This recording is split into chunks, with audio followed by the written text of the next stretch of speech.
Hola a todos, bienvenidos a Arquitecta Estudio, bienvenidos todas las personas que se están conectando, gracias por estar aquí, por estar presentes, bienvenidos a este espacio donde exploramos los diferentes campos en los que nos podemos desenvolver profesionalmente los arquitectos y las carreras afines. Hoy tenemos un tema súper chévere y es desarrollo y planeación urbano y tenemos una invitada muy especial a la que amo mucho y es mi inspiración arquitectónica. Ella es la arquitecta Olga Martínez, egresada de la Universidad Nacional de Colombia, especialista en desarrollo y gestión del territorio y tiene más de 20 años de experiencia en todo el tema relacionado a desarrollo y planeación urbana, a diseño y a construcción, mejor dicho, una super tesa. Entonces, sin más, vamos a conectarnos y que sea ella quien nos cuente. Hola, Hola, buenas noches. ¿cómo estás? Muy bien, muchas gracias por la invitación. Bueno, entonces, como les estaba contando a todos, hoy vamos a hablar sobre planeación y gestión urbana. Entonces, la primera pregunta que no puede faltar es, ¿en qué consiste la planeación y la gestión urbana? Eh, bueno, empezamos así como ¡pah! De una. La Con toda. planeación, digamos, la especialización que yo hice, que se llama especialización en planeación y gestión territorial, en realidad, más que urbana, Ujú. eh, abarca todo el tema que tiene que ver con, como su nombre lo indica, con planear el territorio. O sea, el Estado, a través de la Ley 388, promulgó que cada una de las ciudades tenían que ser planeadas y que tener su propia norma aplicable a cada uno de sus territorios, teniendo en cuenta que cada territorio en sí es único y que las personas que más conocen su territorio pues son las mismas que viven en el territorio. Entonces, lo que hace la planeación y gestión es orientar a los profesionales cómo se tiene que hacer este desarrollo en cada uno de los municipios. Básicamente, pues uno Ah, que dentro de la especialización mira todo el tema económico, todo el tema de qué más aspectos tendría que meter dentro de las posibles normas que uno quiere arreglar, mira todo el tema de las diferentes normas jerárquicas que se establecen a nivel nacional, cada uno de los municipios tiene que implementar en sus territorios y le da uno como una opción muy grande de las diferentes formas que se puede organizar el territorio. súper interesante. Bueno, haciendo como un paréntesis, le voy a dar la bienvenida a todas las otras personas que se están conectando. Les quiero comentar que vamos a estar contestando las preguntas faltando 20 minutos para que se acabe la entrevista. Y por ahora la arquitecta Olga nos está hablando de todo el tema de planeación. Entonces, cuéntanos qué es la oficina de planeación. Ahorita estábamos hablando que tú trabajas en planeación, en la oficina de planeación. Entonces, pues queremos saber un poco de este tema. ¿Qué es? ¿Qué hacen en esa oficina? Eh, Casi no se te está escuchando. Casi una oficina de planeación. Eh, digamos que la oficina de planeación es uno de los ejes centrales que tienen cada uno de los municipios. Y contrario a lo que la gente piensa, la oficina de planeación no se dedica a aprobar planos. La oficina de planeación tiene múltiples funciones. Dentro, digamos, acá en Duitama, ¿qué hace la oficina de planeación? La oficina de planeación tiene a su cargo el plan de desarrollo, que es la carta de navegación de cada uno de los alcaldes. Tiene en cuenta, tiene parte muy importante en la parte presupuestal del municipio, maneja todo lo que es el CISBEN, maneja estratificación, maneja parte del control urbano, maneja todo lo que es estadísticas del municipio, maneja medio ambiente, maneja todo el tema de gestión de riesgo, maneja todo el tema de sistemas y, por lo menos acá en planeación se llama Oficina Asesora Planeación y Sistemas, porque maneja todo el tema grueso de lo que es Internet y todo el sistema del municipio. Y bueno, digamos ya más específicamente, ¿qué funciones desempeña digamos, la parte arquitectónica, la arquitecta de planeación? Yo soy la profesional especializada en la oficina de planeación. ¿Qué hacemos? Digamos, como tenemos diferentes áreas, hay diferentes profesionales en cada una de las áreas. Yo el Ujú. área que manejo en planeación específicamente es el plan de ordenamiento territorial. Entonces, ¿qué me toca a mí? Yo tengo varias funciones que hacer. tengo a cargo, dentro de nuestro plan de ordenamiento territorial, nosotros tenemos que hacer la revisión de todos los temas que tienen que ver con plan de ordenamiento. O sea, si llega un derecho de petición solicitando, se le da información sobre qué se puede desarrollar en diferentes sectores, yo lo direcciono. Que si le preguntan a uno cuáles son los usos de suelo que están establecidos en otro sector, también lo damos nosotros. Que si la gente tiene alguna duda con respecto a todo el tema, cualquier cosa que tenga que ver con ordenamiento territorial, me lo direccionan a mí. Bueno, entonces te quería preguntar, que creo que esta es una pregunta que nos hemos hecho todos los arquitectos alguna vez, y es, ¿cuál es la diferencia entre planeación y entre una curaduría, entre la oficina de planeación y una oficina de curaduría? Bueno, cuando yo entré a la oficina de planeación, hace 19 años, en Duitama no existían las curadurías y nosotros teníamos dentro de las funciones, además de las que ya les nombré, que me había faltado el tema de usos de suelo, teníamos también la aprobación de planos. O sea, nosotros teníamos una área especializada en hacer lo que era licenciamientos. A raíz de la 388 del 97, que es la ley de ordenamiento territorial a nivel nacional, se establece que los municipios que tienen más de 100.000 habitantes, por norma, por ley, tienen que empezar a generar la figura color urbano. ¿Por qué tienen que ser municipios de más de 100.000 habitantes? Porque la norma establece que para que sea equilibrada la cosa, en cada municipio que haya curadurías urbanas tienen que haber mínimo 2 curadurías. Digamos que en Colombia solamente los municipios que tienen más de 100.000 habitantes cuentan con 2 curadurías. Y como un dato curioso, el departamento de Boyacá es de los departamentos que más curadurías, que tenemos 3 ciudades grandes que tenemos más de 100.000 habitantes. Entonces estamos hablando de curadores en Tunja, curadores en Sogamoso y curadores en Duitama. ¿Cuál es la diferencia? Pues la diferencia básicamente es que el curador urbano es un particular, no es un empleado público, es un particular que tiene la obligación de expedir licencias en las diferentes modalidades y que tiene que tener como base la norma que está establecida en los planes de ordenamiento territorial, pues además de las normas de mayor jerarquía que nos rigen a todos los habitantes del municipio de Colombia, del municipio y de Colombia como tal. Entonces, ¿qué hace un curador? El curador mira las normas que le son aplicables al proyecto X o Y o Z que le pasen y tiene que aprobarlo sobre esas normas. ¿Qué hace planeación? Planeación se dedica a todos los otros temas que ya te dije. Tiene que estar pendiente de lo que es estrato, de lo que son estos de suelo. Nosotros expedimos perfiles viales, expedimos conceptos de gestión de riesgo, una notificación de un espectáculo, o que si hay un predio que tiene problemas, entonces nosotros le decimos, ojo, que ese predio tiene problema, o que si hay un predio que no se puede construir, ese tipo de conceptos lo damos nosotros. Y fuera de eso, de alguna forma, nosotros somos como los papás de las curadoras urbanas. Cuando hay una licencia o algún trámite que no se hace en la curaduría, la gente tiene que ir a planeación para que de planeación se direccione o se dé un concepto.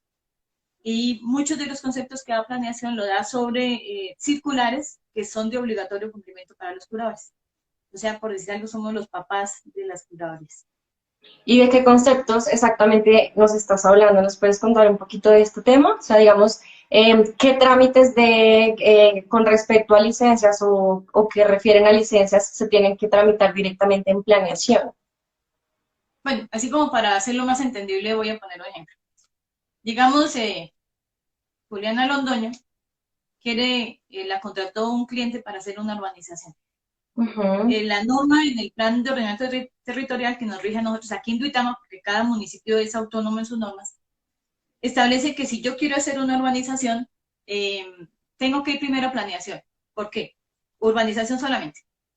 Porque las urbanizaciones tienen un tema de sesiones que tienen que ser cedidas a título gratuito al municipio.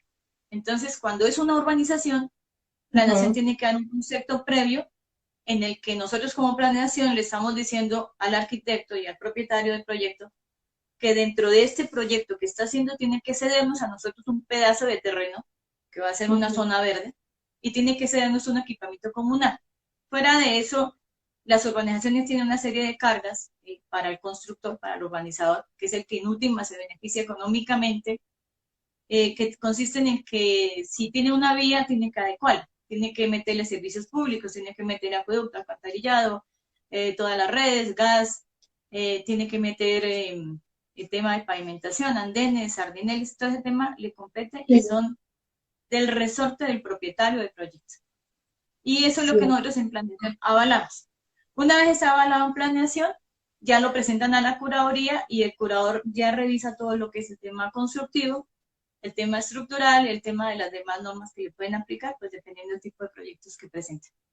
Entonces nosotros lo que es el trámite de una urbanización, sí tenemos una cierta injerencia porque tiene que tener un visto previo de planeación. Si es una obra, una casa unifamiliar o una casa bifamiliar o un edificio, esos sí van directamente a la curaduría y nosotros en planeación lo único que podemos estar expidiendo es el perfil vial. El perfil vial es lo que antes llamábamos paramento de marcación, que es en donde se establece cuánto tiene que tener de andén, cuánto tiene que tener de jardín, qué zona, dependiendo de la zona, qué tipo de construcción puede hacer, si es vivienda general, si es vivienda de interés social o vivienda prioritaria, cuánto tiene que dejar de volado, cuánto tiene que dejar de aislamientos. Pero solamente es como la especificación previa de la norma que le es aplicable a un proyecto que ya tiene que desarrollar y presentar ante la curaduría y que es la curaduría la que le da la licencia. Bueno, entonces creo que esto responde a una pregunta que nos hicieron, que era que sí, que por qué en algunos pueblos había solamente planeación y no había curaduría. Entonces, básicamente lo que nos explicabas es por el tema de población, ¿no? Entonces, Sí, teniendo en cuenta esto, discúlpame, teniendo en cuenta esto, ¿cuál crees que es la diferencia como más notable entonces dentro de una oficina de planeación, digamos, más de ciudad que una oficina de planeación de pueblo, digamos, de un pueblo chiquito? pues en teoría uno pensaría que una oficina de planeación en una ciudad de más de 100.000 habitantes, que es las que ya cuentan Ujú, con curadurías, debería ser más compleja. Yo la ujú. verdad en algún momento le decía, me le quito el sombrero a los secretarios de planeación de los pueblos, porque es que el secretario de planeación de un pueblo tiene múltiples funciones y no tiene muchos funcionarios. O sea, si yo fuera secretaria de planeación de un pueblo, a mí me toca mirar todo el tema del CISBEN, me toca mirar el tema de certificación, me toca aprobar planos, me toca contar con un arquitecto, un ingeniero, si es que yo no soy arquitecto o ingeniero, que me revise todo lo que es la parte estructural, la parte arquitectónica de un proyecto. Fuera de eso tengo mucha injerencia en todo el tema de plan de desarrollo, porque los planes de desarrollo se ejecutan, se hacen a partir de las oficinas de planeación. Tiene que tener en cuenta todo el tema del plan básico, porque en las ciudades de menos de 100.000 habitantes no se llama plan de ordenamiento, sino plan básico de ordenamiento territorial.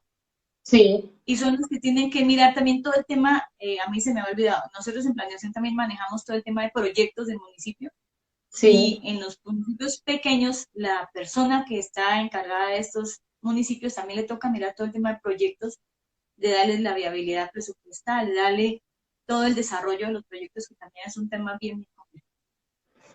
Claro, pues imagínate toda esa carga laboral, entonces, Sí, complejo. es fuerte. Bueno, entonces, teniendo en cuenta eso, ¿son diferentes las normas urbanas a las normas rurales? A ver, dentro de los planes de ordenamiento territorial, pues como todos los arquitectos debemos saber, los municipios están divididos en varios sectores. Entonces tenemos una zona rural, una zona que aunque también es rural, se llama rural suburbana, y una zona urbana. Básicamente estas son las tres gruesos. Sí. Dentro de estas también tenemos lo que se llaman las zonas de expansión, los centros poblados, eh, y cada una tiene una norma diferente. La gente por lo general, y es un error muy fuerte que se genera y que se generó desde hace muchos años, es pensar que en la zona rural no hay norma aplicable. O sea que si yo tengo un Ujú. predio en el campo no requiero licencia. No, no es cierto. Sí, es verdad. Digamos, el problema que yo vi, que visualicé a través de estos tiempos que yo llevo trabajando, es que cuando se hicieron los planes de ordenamiento territorial, todos éramos bisoños, todos éramos principiantes. Entonces fuimos Ujú. como como que los planes de ordenamiento que están terminando en ese momento fueron un experimento que nos tocó y que la gente lo que hizo en la mayoría de los municipios fue regular muy bien la norma urbana, pero la norma rural quedó como la niña y como la niña especial que le pusimos norma, pero no una norma así bien fuerte, y resulta que no.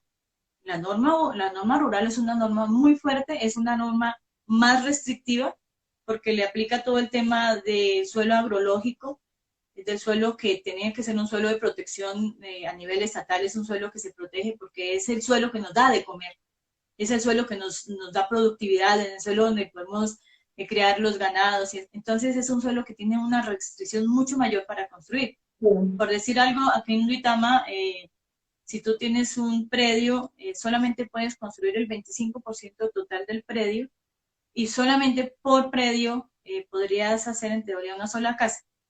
A nivel nacional y según las normas que están establecidas ahorita y se llaman las determinantes ambientales que nos da la corporación, cuando se hagan los ajustes al POT va a ser más restrictiva. ¿Por qué? Porque todo el tema ambiental está de moda. Todo el tema del calentamiento está de moda. Todo el tema ecológico está de moda, entonces las restricciones y como que la vista se ha volteado un poco hacia el campo y se ha visto la necesidad de proteger, zonas hídricas, todas estas zonas verdes, todas estas zonas que son muy ricas en todos nuestros recursos naturales que están tanto desprotegidas, pero lo cierto es que sí es mucho más restrictiva la norma en el suelo rural. Bueno, y teniendo en cuenta esto, y otro tema, digamos, muy común, por decirlo de alguna manera, son las personas que compran lotes que quieren volver un poco rentables y después se dan cuenta que, digamos, no pueden vender estos lotes o no pueden urbanizarlos o definitivamente no pueden construir, hacer propiedades horizontales y se quedan con su lotecito como en engorde, digámoslo así. Entonces, ¿qué sugerencias o qué recomendaciones nos podrías dar al momento de comprar un lote para que podamos desarrollarlo? Bueno, lo primero es que si yo quiero comprar un lote, pues lo primero que tengo que hacer es empaparme de todo, o sea, primero la parte legal, porque usted sabe que a veces le venden uno gato por liebre. ¿Qué es la parte legal? Verificar que efectivamente el que me está vendiendo es el dueño y que no me está vendiendo solo un pedazo del lote, sino que es el globo del lote que me está vendiendo. Si el predio está en suelo urbano, pues en suelo urbano nosotros tenemos muchas restricciones que vienen desde el orden nacional, son normas de mayor jerarquía. Entonces yo diría, si está usted interesado en comprar un lote, primero mire que no le esté metiendo gato por liebre, que no efectivamente sea urbano. Segundo, mire, según la zonificación del sector, que no vaya a estar restringido para procesos constructivos, que no tenga al pie ni una naciente, ni un río, ni una quebrada, ni una fuente hídrica, porque tiene una protección ambiental. La norma establece que es el Código de Recursos Naturales que data de 74, que mínimo tengo que dejar 30 metros de aislamiento para estas fuentes hídricas. Y para una naciente es mucho más restrictivo, son 100 metros a la redonda, entonces no le cabría a uno nada. Tiene que mirar uno que no le pase en línea de alta tensión, tiene que mirar, hay una norma que data de 1920, es de las más viejitas que tenemos, que tiene que ver con la línea férrea. Entonces la línea férrea dice que yo tengo que dejar un aislamiento con respecto al eje de la línea férrea de 20 metros al lado y lado. Entonces, como uno ha visto que históricamente la gente ha construido muy pegadito a la línea, pensaría que no tiene restricción, pero sí tiene restricción. Entonces, lo primero que uno tiene que hacer básicamente es dirigirse a la oficina de planeación de cada uno de los municipios y verificar qué norma le aplica al predio que uno pretende comprar o incluso pretende construir. ¿Sí? Tiene que verificar muy bien esas normas. Ahora bien, si el predio queda en suelo urbano, en suelo rural, como su nombre lo indica, rural, no permite procesos urbanos. Sí, o sea, de lógica. Si yo compro un predio rural, no puedo pretender que va a ser una urbanización, porque la urbanización viene de urbano. Luego solo se permiten en suelos urbanos. Entonces, yo no puedo comprar un lote en suelo rural pensando que va a desarrollar una urbanización, porque no va a ser, no es posible. Por norma están restringidas. Bueno, y digamos que yo no tomé las precauciones y tengo un lote donde donde no puedo construir ni puedo, que no se puede desarrollar, mejor dicho. ¿Qué sugerencia nos puedes dar? ¿Qué yo podría hacer con ese lote si ya lo compré?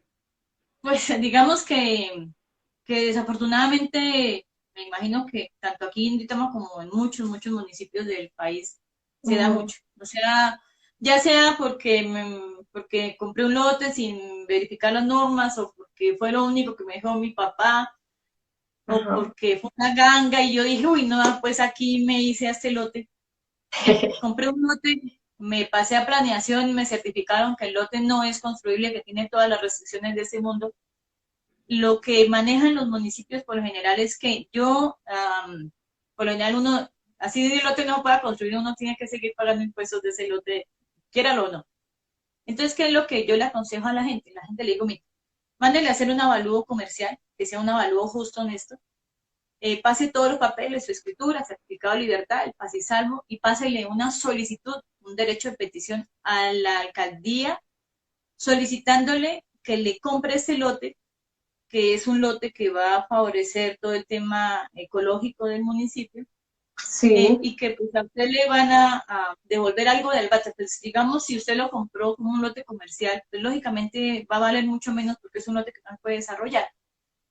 Pero pues sí, por lo general la gente lo que tiene que hacer es eso, sacar un avalúo comercial y pasarle una propuesta de compra a la alcaldía para que el alcalde mire dentro de los muchos que hay, porque hay mucha gente que hace ese tipo de proceso, que en algún momento le toque el turno de que le compren ese predio. Eso pasa no sí, solamente con los predios que tienen una afectación de protección ambiental, pasan con muchos predios que la gente vende y que le pasa una vía. Y entonces la gente sí. piensa que puede construir cuando, ¡ay, sorpresa! Me pasa una vía, no puedo construir. Esos tipos de predios se pasan para que el municipio mire la posibilidad de comprar, pues dependiendo de los recursos que nos encuentre el municipio. Ujú. Bueno, y digamos ya cambiando un poco de tema, dirigiéndonos más a este tema del POT, tengo entendido que tienes más de 10 años de experiencia en el desarrollo del plan de ordenamiento territorial. ¿Nos podrías contar un poco acerca de cómo los municipios desarrollan estos planes? Bueno, yo te estaba diciendo al principio de esa charla, Ujú, a partir del gobierno de Samper, de Ernesto Samper, se promulga un decreto, una ley que es la 388, que es el arquitecto que se respete conoce la ley 388 porque ujú. es nuestra Biblia. Es la ley Sí, que organiza al Estado en el tema de planeación. ¿Qué dice ujú, esta ley? Esta ley le dice a los municipios, ojo municipios, les doy tanto tiempo para que ustedes hagan sus planes de ordenamiento territorial y sus planes de ordenamiento territorial tienen que tener 5 libros básicos. Entonces tiene que tener todo lo que es cartografía, tiene que tener diagnósticos, tiene que tener un documento resumen, tiene que tener un documento técnico de soporte y tiene que tener todo el articulado, que es básicamente lo que nosotros conocemos cuando trabajamos planos, cuando hacemos ujú, planos, básicamente solo es el articulado. O sea, cuando yo voy a un municipio y le digo, ay, me regala el POD, la gente solamente le regala uno el articulado, que es como el ujú. compendio pequeñito de las normas aplicables. Pero lo cierto es que detrás de ese libro, de este articulado, están los otros libros que son los que justifican todas las normas que ponen los municipios. En los diagnósticos que se hace, hay un diagnóstico social, hay un diagnóstico ambiental, hay un diagnóstico político, Ujú. socioeconómico. Entonces es como el recuento, como la compilación de los diferentes aspectos que tiene el municipio y de los diferentes aspectos que el municipio tiene que tener en cuenta para regularse. En lo que es la cartografía por generalmente son 30 planos, porque hay planos que se hacen para la zona urbana, como hay planos que se hacen para la zona rural.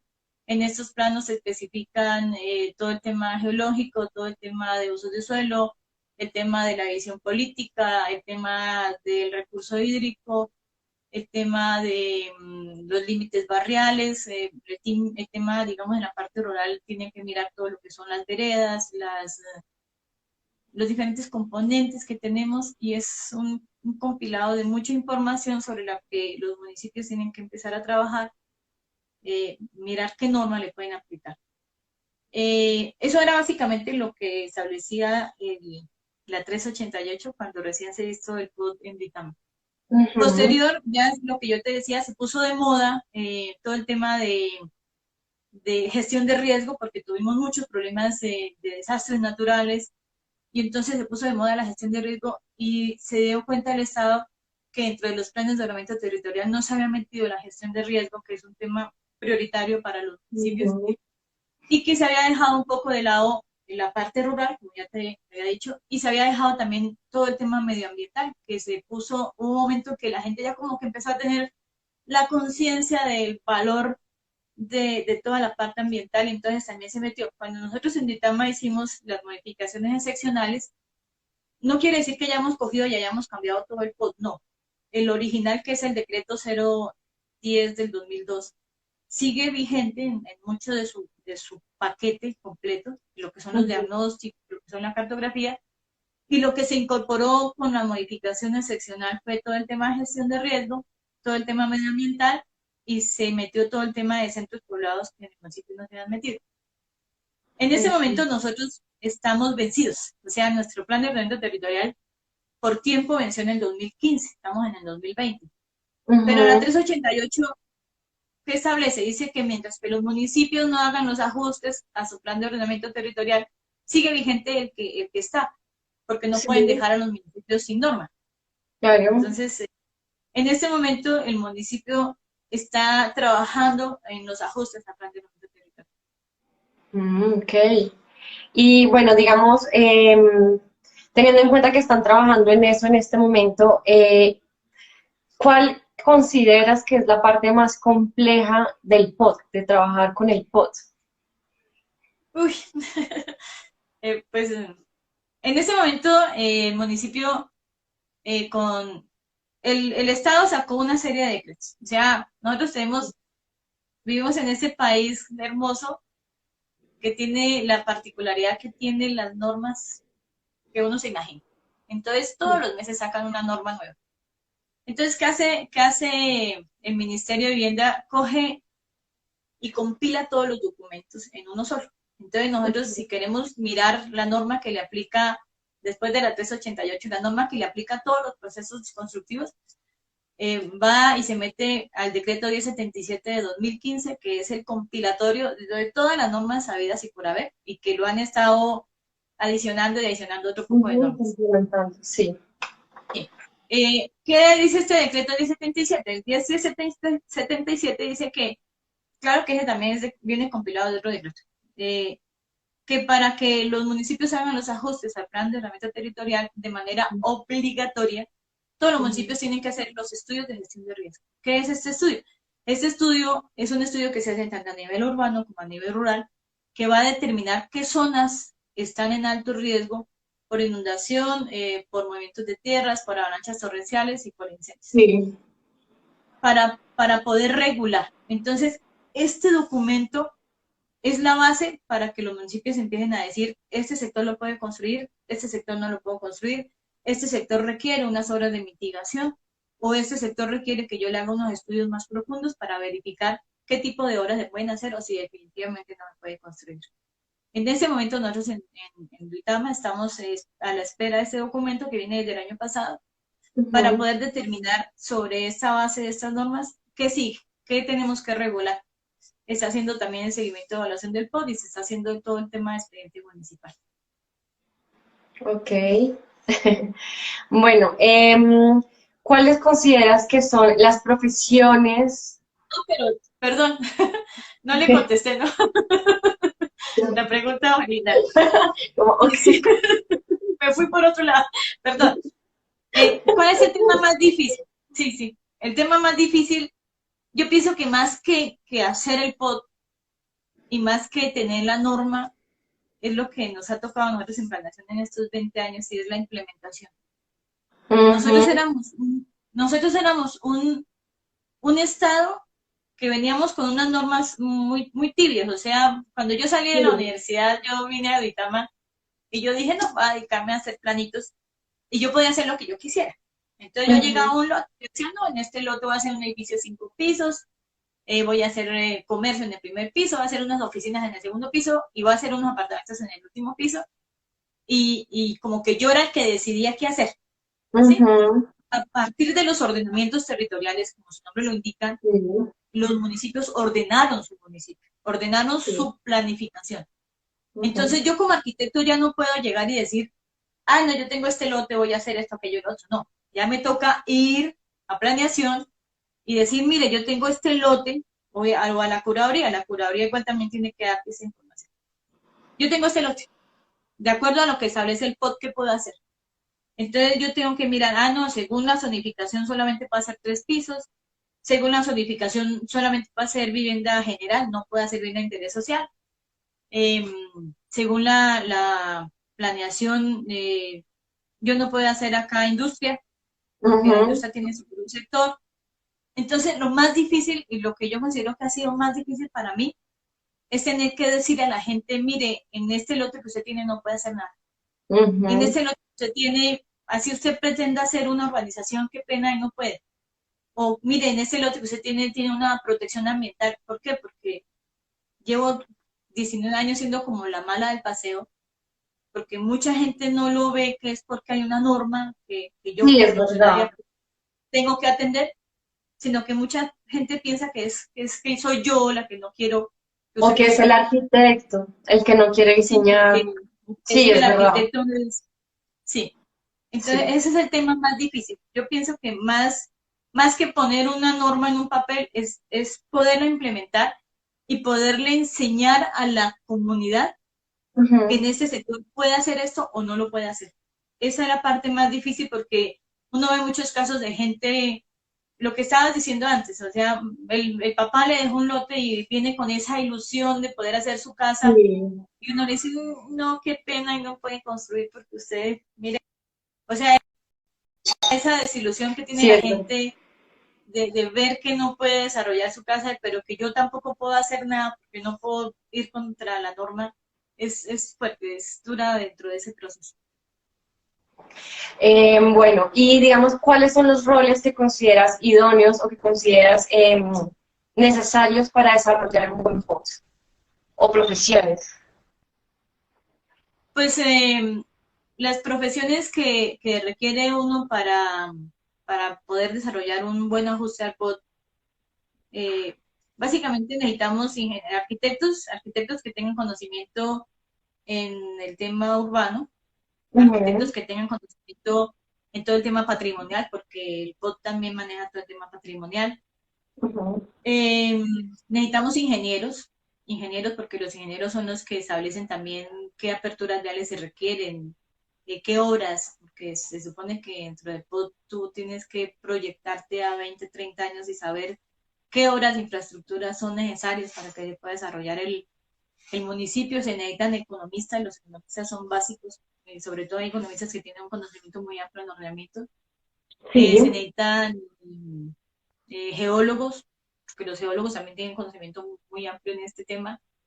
Se necesitan, yo pienso que de las partes más difíciles que tiene un ajuste a un POD es todo el tema de la socialización con la comunidad, porque es ujú, difícil llegar a la comunidad y decirle, mire, todo este sector que usted tiene acá no se puede construir porque es una zona que tiene amenaza alta porque hay un deslizamiento. Entonces la gente, ay, pero ¿cómo así? Si está mi predio.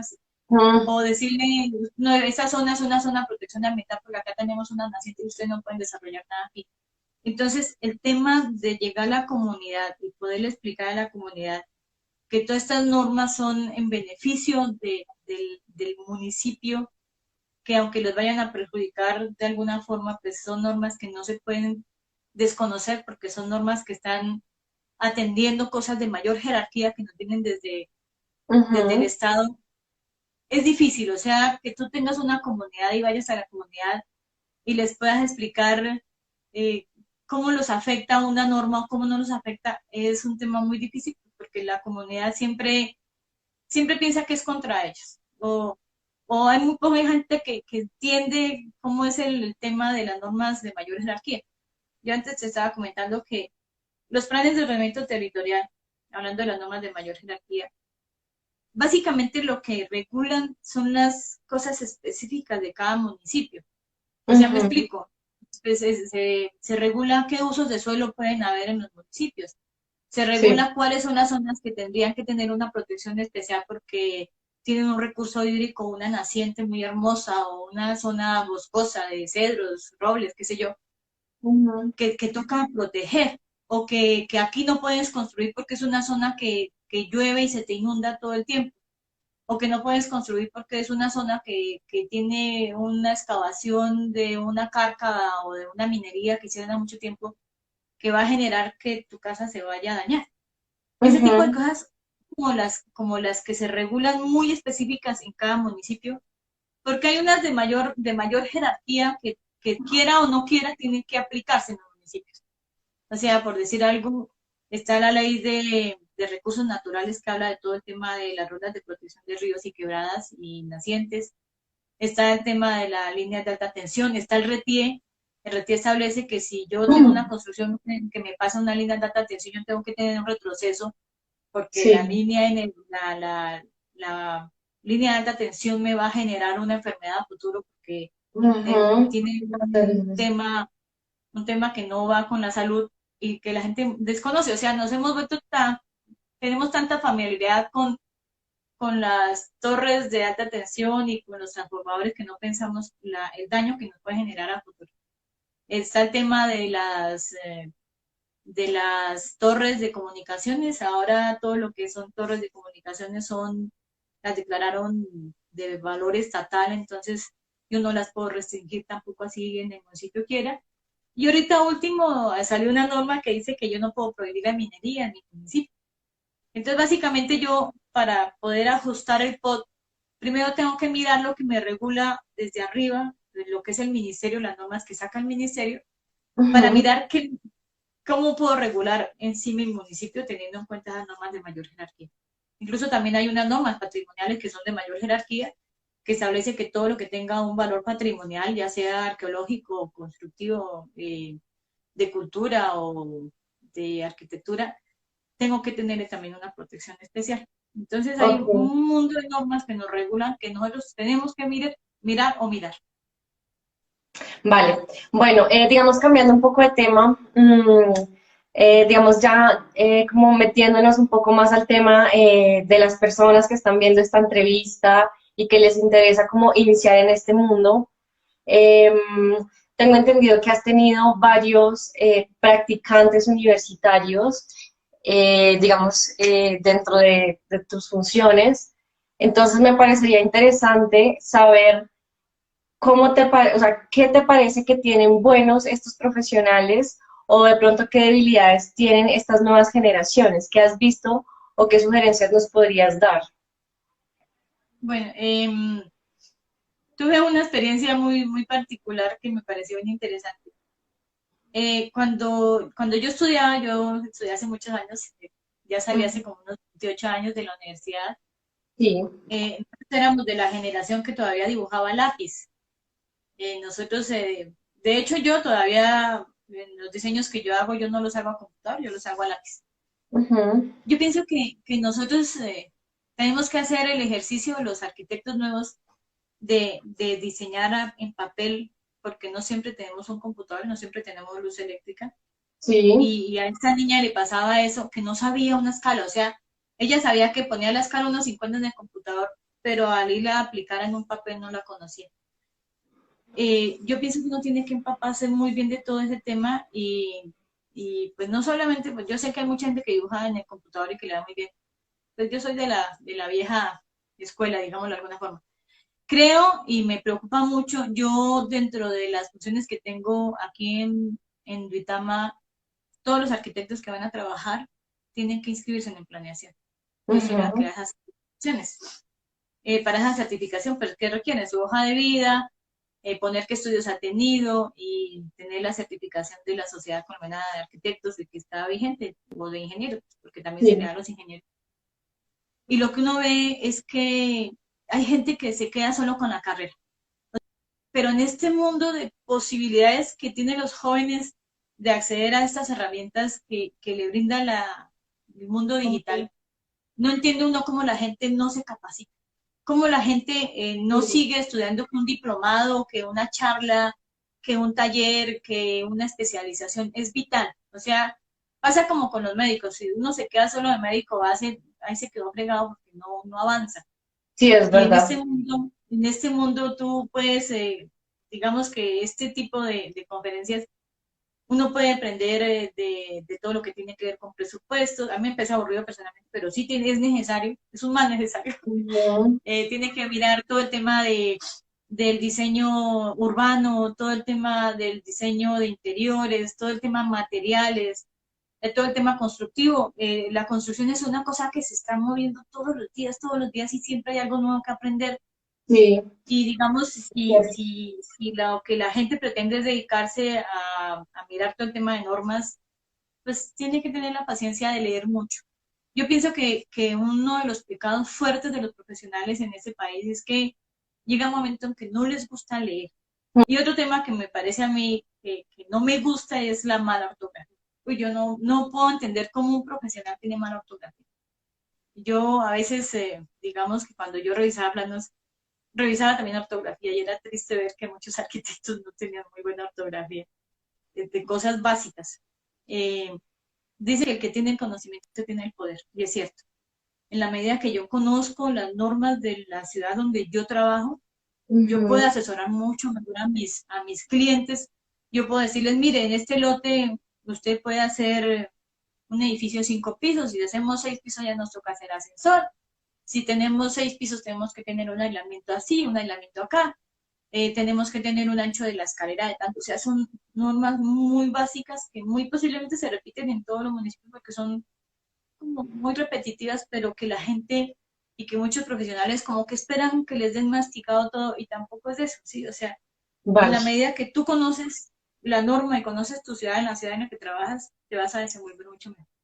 Bueno, entonces, como nos quedan ya más o menos 15 minuticos, si te parece, muy rápidamente contestamos la última pregunta y empezamos a responder las que nos están preguntando, nos Listo. están haciendo por acá. Entonces, la última pregunta es, ¿qué consejo, bueno, son dos, ¿qué consejo te darías a ti misma apenas iniciaste? O sea, como si volvieras a iniciar, ¿qué consejo te darías a ti misma? ¿Y qué recomendaciones les darías a las personas que nos están escuchando? Bueno, yo siempre he sido de la teoría de que el mejor consejo que uno puede tener es que haga lo que le apasiona. O sea, el Ujú, trabajo no tiene que ser un camello. Se vuelve camello cuando lo que yo hago no me gusta. En la medida que a mí me guste y me apasione, va a ser una cosa que hoy uno dice, uy, qué chévere, me voy para la oficina porque voy a trabajar en lo que me gusta. Y en la ujú. medida que uno hace lo que le gusta, el tiempo se le pasa muy rápido y las cosas le fluyen a uno. Sí, es Entonces, verdad. eso me parece a mí que es básico. O sea, si yo estoy, por eso yo le decía presupuesto, a mí no me gustan los presupuestos. O sea, si a mí no me gusta hacer presupuesto porque las matemáticas no me van, pues ¿para qué me dedico a eso? Sí. Afortunadamente, en este momento los arquitectos tienen un abanico también de posibilidades, y al igual que los ingenieros, y es que yo me puedo dedicar a muchas áreas en las que puedo ser muy productiva y en las que no necesariamente, yo conozco arquitectos que no les gusta diseñar, Ujú. conozco arquitectos a los que les apasiona el urbanismo. Es un Sí, tema bien difícil en ese país porque uno tiene el sueño de hacer muchas cosas hermosas, pero si presupuestalmente los municipios no tienen cómo, es como una utopía. Pero hay gente sí. que le trabaja con mucha gana y que ve la transformación de las ciudades y que eso es muy bonito porque es cosas que le apasionan a la gente. Y entonces yo diría que afortunadamente, pues uno en el transcurso de la vida ve muchas cosas y a mí me enfocó en esto y a mí me gusta. El tema me apasiona porque digamos que de alguna forma yo pienso que de alguna forma he podido mejorar algo en la ciudad y de alguna forma uno ha impactado algunas cosas y ha podido darle buenos consejos en su momento a muchas personas que lo han tomado bien. A mí Ok, me encanta la gente que tiene conocimiento y lo comparte, o sea, que si yo sé algo, yo lo puedo compartir. Hay gente que es muy egoísta con el conocimiento. ¿Qué consejo vale. les daría a los arquitectos y a los profesionales nuevos? Ujú. Que lo que lo hagan con calidad. O Sí, sea, yo completamente. diseño, si yo diseño y a mí un señor me va a pagar 5 o 10 millones por un plano, hombre, pues yo tengo que empaparme muy bien de la norma, asesorarlo muy bien, que yo no lo haga a él perder plata, que diga, ay, pues madre, la embarramos, este diseño nos quedó mal, está fuera de la norma. No, que lo que yo le presento a este señor esté en norma, le diga, mire, usted puede construir esto con confianza, porque yo lo que le diseñé está bajo la norma y Exacto. usted lo puede desarrollar bien. Entonces, que lo que les demos sea un proyecto de calidad y que cuando usted le entregue el paquete de planos arquitectónicos y estructurales y todos los paquetes que tengan que entregarle, se los entregue bonitos, bien presentados, que la Sí, gente entienda, que usted se siente con este cliente y le diga, ¿usted qué quiere? ¿Cuál es su sueño? ¿Cuál es la casa que usted tiene en su cabeza? Porque todo el mundo tiene un arquitecto por dentro. Y poderle plasmar esas ideas tan geniales que tiene la gente en un proyecto que ellos puedan vivir, porque los que van a vivir en la casa que tú vas a diseñar no eres tú, es tu cliente. sí, Entonces es uno verdad. tiene que en esa medida darle la confianza de que uno no voy a desarrollar lo que a mí me dio la gana porque yo soy la arquitecta, sino que yo pueda poder desarrollar el sueño a mi cliente y que él diga, Ujú. hombre, esta vieja sí, sí supo lo que yo quería y sí me hizo lo que yo quería. Que uno tenga como Vale. esa satisfacción, porque es que los arquitectos tenemos el privilegio y la particularidad de que lo que diseñamos va a durar muchos años, porque tú haces una casa Ujú. y mínimo dura 30 años. Y son 30 años que va a Sí, estar impactando una familia o que va a estar impactando un negocio. Entonces, tiene uno que ser muy responsable con eso. vale. Entonces vamos a empezar a contestar las preguntas. Creo que nos quedan ya como 5 minutos. Entonces, acá nos mandan una que dice, si compré una casa en un conjunto que se está construyendo bajo licencia, ¿puedo decidir las medidas de mi pérgola o debo apegarme a la licencia? Por lo general, si yo estoy en un conjunto cerrado, las, las determinantes de lo que puedo o no puedo hacer están en la escritura. ¿Qué me explico? Yo puedo Ujú. comprar una casa que está en un conjunto que ya tenía un diseño preestablecido y que me dicen usted tiene que conservar la fachada. Sí, Entonces, por decir algo, acá en Duitama hay un proyecto que se llama Guambiles. Entonces, usted no le puede cambiar nada a la fachada porque en la escritura dice, usted puede cambiar todo el interior de su casa, pero en la fachada no me puede cambiar nada. Entonces, yo lo que le digo a la gente es, miren la escritura, mira a ver qué le vendieron, porque en la escritura es que está en la restricción. Si en la escritura no dice nada, pues se supone que hay cosas que son de obra que uno puede cambiar sin problema, al interior o incluso en los vanos y llenos de la casa. bueno, acá dice, según el POC de Duitama, ¿qué nivel de sostenibilidad exigen para un proyecto?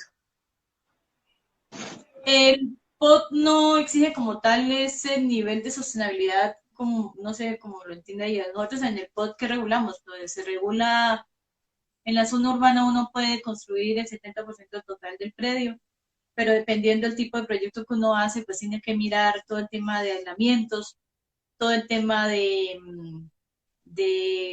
diferentes mm, como características que tiene un proyecto. Me explico. Si yo voy a hacer un edificio de 5 pisos, pues básicamente la sostenibilidad, pues yo tengo que hacerla sobre un presupuesto para hacer y depende de lo que el cliente me vaya a decir o de lo que voy a desarrollar. Nosotros Ujú. no vamos hasta ese detalle de la norma. Lo que uno tiene que mirar, lo que tiene que mirar la persona que diseña es que si yo, por decir algo acá en Duitama, si yo hago un edificio de 5 pisos, tengo que tener una escalera de 1 metro. Pero si ya me subo a 6 pisos, ya tengo que tener ascensor y mi escalera ya sube a 1,20. Ujú. Ya tengo que tener más aislamientos, ya tengo que tener los vacíos internos y los aislamientos laterales y posteriores me van reduciendo el área útil de mi predio.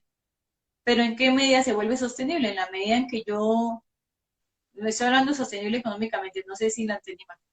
En la medida en que el proyecto que yo haga lo pueda vender, pues depende de los acabados que yo le haga, depende del sector donde esté, depende del área que tenga. Y el resto, el tema ya de sostenibilidad, no sé si lo habla a nivel ambiental, ya son Creo que temas que sí. no están regulados en este momento en el código. Ok, bueno, ya nos quedan como 3 minuticos, entonces pienso que es mejor ir despidiéndonos para que podamos guardar el en vivo. Entonces, muchísimas gracias por aceptar la invitación, por compartir un rato con nosotros. Muchísimas gracias a todas las personas que se conectaron, que estuvieron pendientes, enviando sus preguntas. Y no sé si quieras agregar algo, si quieras decir algo, recomendaciones, sugerencias. Claro. Muchísimas gracias por la invitación, es muy gratificante. Muchas gracias por la invitación. Espero que a la gente le sirva algo de lo que dijimos en este momento. Es un tema bien complejo, me parece a mí. La gente que quiere acceder a ser empleado público es un poquito complejo, pero pues tiene sus recompensas. Es un tema que apasiona. Muchas gracias por la invitación. Gracias, chao a todos, muchísimas gracias.